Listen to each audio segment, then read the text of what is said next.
আজকে আমি বানাবো হচ্ছে পাটিসাপটা পিঠে। তার জন্য নিয়ে নিয়েছি এখানে হচ্ছে চালের গুঁড়ো, একটু সুজি আর একটু ময়দা।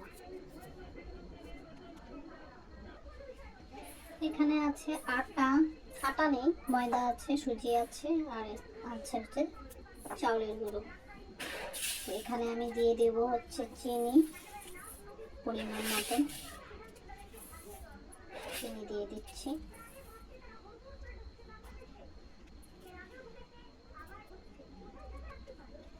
একটুখানি নুন দিয়ে দেব, সামান্য একটুখানি,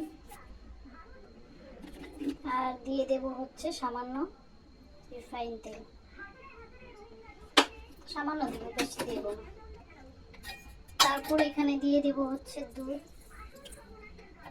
পুরোটা যদি দুধ দিয়ে করা যায় তাহলে বেশি ভালো হয়, কিন্তু আমি দুধ বেশি নেই, অল্পই দেব, সেই জন্য বাকিতে জল দেব। একটু জল দিয়ে দেব, তারপর এইভাবে মেখে নেব। গাঢ় হয়ে গেছে, তার জন্য একটু জল দিয়ে দেবো এখানে।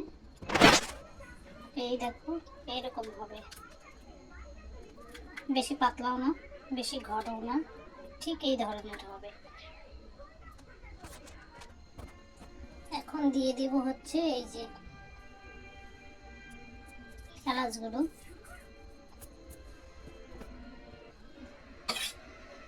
দেখো এইরকম হবে গোলাটা, ঠিক ভালো করে মিশিয়ে নিয়ে এখন আমি রেস্টে রেখে দেবো ঢেকে। এই দেখো, পিঠের জন্য আমি পুর আগে থেকে বানিয়ে রেখেছিলাম। এটা হচ্ছে নারকেল পুর। আমি সাধারণত ক্ষীর দিয়ে করি, কিন্তু আজকে নারকেল পুর দিয়েই করব, প্রথমবার করছি তো তাই নারকেল দিয়েই করব। পাটিসাপটার জন্য নারকেলের পুরটা বেশ আঠালো আঠালো হবে, ঠিক এরকম। ঝরঝরা হলে তো ভালো হবে না, বের হয়ে যাবে, সেই জন্য ঠিক আঠালো আঠালো এরকম হবে। আমার তাওয়া গরম হয়ে যাচ্ছে।